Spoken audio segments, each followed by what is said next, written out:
Hello, I'm with Marie and Freddie, isn't it? Yeah. Yep. Yeah, Freddie's in the middle, looking into the camera. Now, Marie is a member of Bournemouth Patriots, like myself, and we do the protests outside the migrant hotels, amongst loads of other things that we're doing in our activism. And so, getting straight to the point, Marie and her family, so that's 4 of you, is it, Marie? Yep. Yeah. 4 of you, you're in your house at the moment, but you have to move, and you've got until the 9th of March to move. And so that's so about 6 weeks. Yeah, about that, Yeah. About 5.5 weeks. Yeah. Now, so many of you will remember we interviewed Coral and Leah back in September, who were told by Bournemouth, BCP, Bournemouth Council, to live in a tent when they became homeless. And this sounds unbelievable, but this is what's also happened to your family. Yep. As it stands, and today we're just at the end of January now, you and your family have been told that Bournemouth Council, that's BCP Council, have not got anything to offer you, and they cannot help you with any accommodation, social housing, and that's where you are at the moment. And you've got 6 weeks to move. 6 You've been weeks told to move everything out of my house. and it's a tent. A tent is been what told they've proposed. To go and get a tent. Right. Now, we know that without obviously this is nothing to do with race. We're not sensationalising in any way, but we know something is very wrong here, and very unbalanced, isn't it, Marie? Yep. Because we know for a fact that more and more people, an endless amount of people, are coming into the country illegally, and we know that they are in migrant hotels. That's what we've come to call them, isn't it? Migrant hotels. Yeah. And we know that they'll pretty much get whatever they need and want virtually, even though they've come into the country illegally, and they can almost often get away with virtually anything. Murder. What is going on, really? Because there's a massive imbalance here, isn't there? This is... Right, well, like being told, Bournemouth Council, I've got 6 weeks to move out of here. Bournemouth Council have told us to go and get a tent. No social housing anywhere for any British citizen of anywhere. They are putting me out on the streets. I'm cast disabled, I can't walk. My husband is unable to work because he's my full-time carer. My daughter is 18, who's got major anxiety, so she can't be on her own. Not surprising. Yeah. And then I've got a 28-year-old son who's got a mental age of a 5-year-old who doesn't go out. Don't blame him, because not being brave this time of day, this time of year, or this age, 28-year-old young men going out are being looked at being child molesters, rapers, you name it. You know what I mean? And it's not just... You mean they're being viewed in that way, Marie? Yeah. Stigmatised, exactly, disproportionately. Yeah. And like I say, he don't leave his bedroom. I'm finding it difficult to find anywhere in the budget the council's given us. Private rented, you're looking at 2,000 upwards for a 3-bedroom house, and £1,500 upwards for a 2-bedroom flat. Marie, how much have you pushed you and your? I know it's exhausting, and there must be so many people with vaguely similar stories across the country. We know that something is very wrong at the moment, and there seems to be. It's hard because I just want to give up. Yeah. I mean, I just. How much have you and your husband, you and your family, pushed the council? You've been on to them. I've been on the phone. Have you? Yeah, I've been on the phone to them. It's got to the point that, like I said, I've just given up now. I just don't want to do it anymore. The councilwoman has asked for ID so we can get the rent deposit scheme. Because I haven't got the ID they require, they won't help. And it's just a joke. I've gone for a citizen card, right? Now I'm a British citizen, right? So I should be entitled to get a citizen card, right? But I'm being told by the citizen card people, they need photo ID. Well, if I had photo ID, I wouldn't be applying for a citizen card. They've taken £70 of my money for a card. I'm not going to get that back or get a citizen card. So if eventually you could get the ID thing sorted out, but how long could that take? And I mean, you've only got 6 weeks. Yeah. So how long's a bit of string? Well, this is it. How long's a bit of string? These days, like I say, if I'm not being handed horrible, but if I was a Muslim, I would get a citizen card straight away. I'd get council house. I'd get everything, this, that, and the other chucked at me. Yeah. Because I'm British and I was born British, and I'm proud to be British. Yeah, right. I'm getting no help at all. Massive question. How have we got to this point, Emily? Because this is beyond unbelievable. We are in surreal, or bizarre is a polite way of putting it, utterly bizarre times. How have we got to this point? Because we know that something is imbalanced, something is wrong. God knows, I think the council's just for the foreigners and not for us British people, you know what I mean? It is downright disgusting that people like me and the homeless veterans are being treated like second citizens, you know what I mean? We were born in this country, our troops, our veterans fought for this country.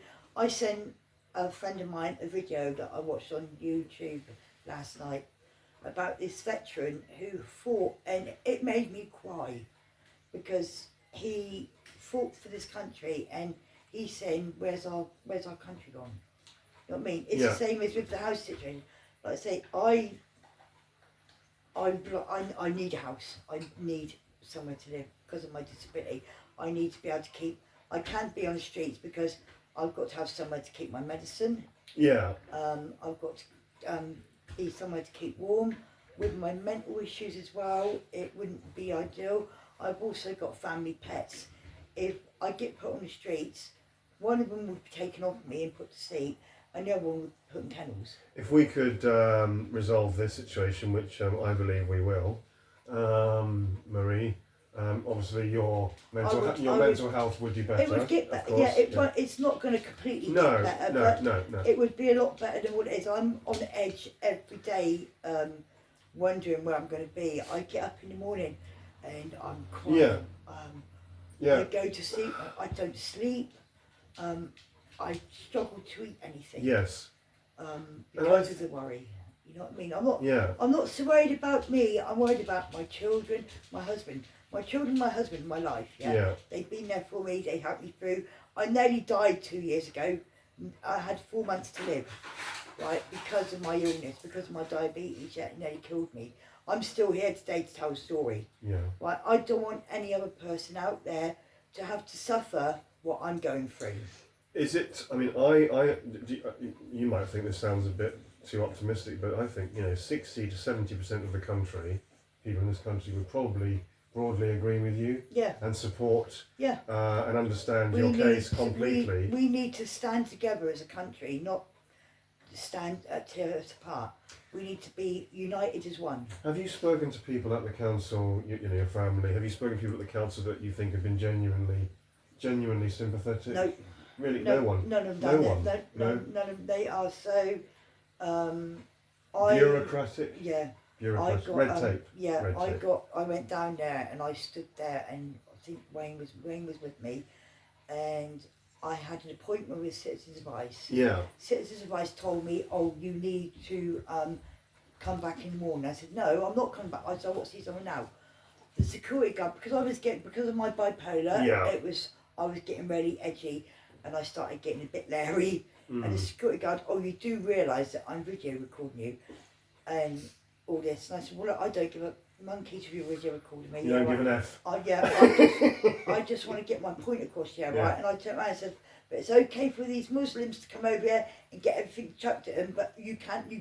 And some young girl stood up and was clapped, and the security guard said, "You need to stay out, it's nothing to do with you." And the young girl said, "No, she's telling the truth. You lot don't want to help us British citizens, you want to help everyone else," which is true. Yeah. We don't, I'll say it all over again, our granddads, our great-granddads fought to keep this country English, yeah? We fought against the Germans, yeah, right? And we're now being called Nazis, yeah, right? we fought against them and we won and we kept this country, and now look what's happening to it. It's going, World War III's on its way. That's all I can say. I mean, many people criticise, criticise is a strong word. Some of them, more politely so, criticise our movement for doing protests outside migrant hotels. They say that we should be doing it in other places as well. And of course, we are doing other things, not just outside the accommodation. How do you respond to them, Marie, when they say things like that? We're not being funny. If those people in those hotels weren't doing what they were doing to our children as women, right? There'd be no need to protest. If they come over here with papers legally, then we wouldn't be having the problem. What percentage of the men in the hotels for you, Marie, are likely to commit violent crimes? I would trust anyone. My 18-year-old daughter got followed home from Churchill Park by a Somalian. Yeah. Right, if she hadn't got to my front door when she did, he would have taken her. So is this more a question, in your view, Marie, maybe of not the nationalities, not migrants or immigrants generally, not the nationalities, but the type of people, exactly. the type of personalities that seem to be coming over illegally, limitless. It's virtually like I say, limitless, I haven't got anything against Muslims, right? The ones that come over here with papers on the boats, proper boats, not like these rubber dinghies that are coming over, on proper boats with papers that will go out and work and respect our rules. And love this country and respect it and adapt and adopt. Yeah, but when you've got these ones at the hotels, like we were up there one night up outside the the Roundhouse, and some old man come over to Darren and he said that he saw one of the migrants come out of the little shelter up there with a cut-throat razor in his hand. Yeah, and that was the night we were all up there protesting. So, not being funny, if we hadn't seen that, God knows what would have happened. Do you know what I mean? I wonder if I'm playing devil's advocate. I don't know really. Obviously, I don't know what I'm talking about here really, because I don't know I wasn't there. But you like to think it was in case you needed self-defense. Yes, but there's nothing funny. But we know that there's more to it. There's a lot more to it than that. There's no self-defense. They don't need to self-defend themselves against us, right? It's the other way around, right? We used to go out for a drive at night time, and at 8 o'clock at night, Bournemouth used to be heaving. You go out at 8 o'clock at night now, and it is dead. There is no one walking around. There's no one at the clubs. No one in the local pubs. Well, a lot less. It's like I don't know if you know Swanage. I do very well. Swanage in the winter is like a ghost town. Yeah. That is what Bournemouth's like. After 8 o'clock, it is dead. So we don't know how many of these people this is going to reach. Potentially, could go viral. We need help. We need offers of suggestions. We need offers of help for you. We also need to speak out to BCP Council. Anybody connected with BCP Council. We did an interview with Coral and Leah back in September. They're 18 and 26 years old, both working full time, became homeless and were also 6 months ago offered a tent. Well, not even offered, it's like that's all the council were able to offer. Why we've got to this situation, how we're in the situation. Exactly. We're going to use the word appeal for help.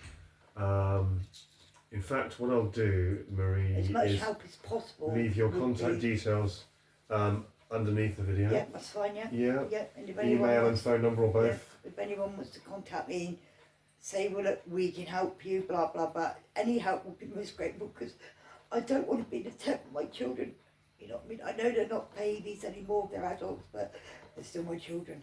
And if I had to live in a tent, I wouldn't be here. Yeah. Now there's a really strong, resilient, powerful part of you as well, isn't there, Marie? That's what did you say that you were going to do if this doesn't get sorted? What were you suggesting? I'm going to get the tent with myself and my family, and I am going to sit in Bournemouth Council offices ground, and I'm going to stay there until they find me somewhere. And if anyone wants to join me, then feel free to come and join us. But that's what I'm going to do. I will go. I think there might be quite a few people that would potentially join you. It needs to be put across that us British people can't be treated like second ground citizens. You know what I mean? Yeah. It's like third world citizens. There is this perception, isn't there, that there seems to be, not always, but often there seems to be a bias and a favouritism. Yeah. That more and more people are noticing, and to a larger extent, it's real. Many people are seeing it, and it's crazy. As I say, all these hotels, now going back to the migrant show, right? Yeah. They were offered the Weir prison boat. They refused it because apparently it had anthrax or something on it. Yeah. They were offered top-notch hotels in London, right? That wasn't good enough for them. But they come to Bournemouth and they take the Britannia Hotel, the Roundhouse Hotel, the Chine Hotel, yeah? The main seaside hotels for Bournemouth, yeah? What have we got now? We haven't even got the air show anymore. In Bournemouth. In Bournemouth. No, Bournemouth Air Show, which stopped. was legendary, wasn't it? That was the main thing of Bournemouth. iconic, huge. Yeah, Main thing of Bournemouth. yeah. We've got, all we've got is Christmas gardens, Bournemouth Gardens done for Christmas. Well, that ain't going to be happening for much longer because Muslims don't celebrate Christmas. And back to your situation again. I mean, your husband is trying to work as much as he can. He's trying to work, and he does work as much as he can, as well as looking after you. He does free work on friends' cars. Yeah. And he goes out and he just pods around to do it.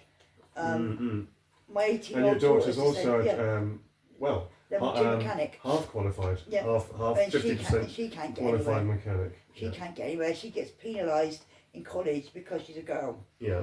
Not being funny, girls can do men's jobs as well as men can do women's jobs, yeah? It's a sexist thing at the moment with the youngsters going to college. It is shifting gradually, isn't it? But still... It needs to be sorted. And I need to, like say, my husband, he's the best husband he can ever have, yeah? He has supported me through everything. Right. My illness, my bipolar and everything. He has helped me. I think most people would be bipolar in this situation. Yeah, tell me about it. But that's what I think I'm going to have to do. Is if nothing gets done, then I'll just take all my furniture down and there you go. Put it down. You got more power than you think. Yeah. You got more power than you think. Yeah. It's people power, isn't it? People power. I keep saying people power. Yeah. Loads of people. Yeah. People. Your daughter's cheering in the background. The only problem, like I say, the only problem I've got is one of my dogs. If I get on the streets, I have to be put to sleep. Yeah. So if anyone can help me with looking after my dogs while we're in, if we get to the stage of being in the tent, if anyone can please help me out there, then I'd be more than willing to pay towards their food and their keep, so I don't lose my dog because they're my babies. Yeah, it's the 28th of January now. Yeah. It's the 28th of January now. We're in. I think it's the 28th. Yeah, I think. Yeah. Is that correct? Yeah. 28th of January. We're in. This is filmed in Bournemouth, and we want people from Bournemouth Council, BCP Council, to see and hear this as well. And we'll put your contact details. Fine, I know we could chat for a lot longer, Marie, that's but fine, we're going to try and get it all we'll into. Bored. Well, they might. We run out of video. We wouldn't, but they run might. Out of video, but no. We'll put your contact details. We'll put a couple of phone numbers if you don't mind, or two contacts. Put mine and put two contacts so that there'll be no in case one of you's not available. Yeah, exactly. And an email address. Under the video. Yeah. Thank you, Marie. Yeah. Welcome. Thank you for coming. Yeah. Let's see what happens. Yeah. I'll have a look at the time on here. I keep forgetting to. 19 minutes.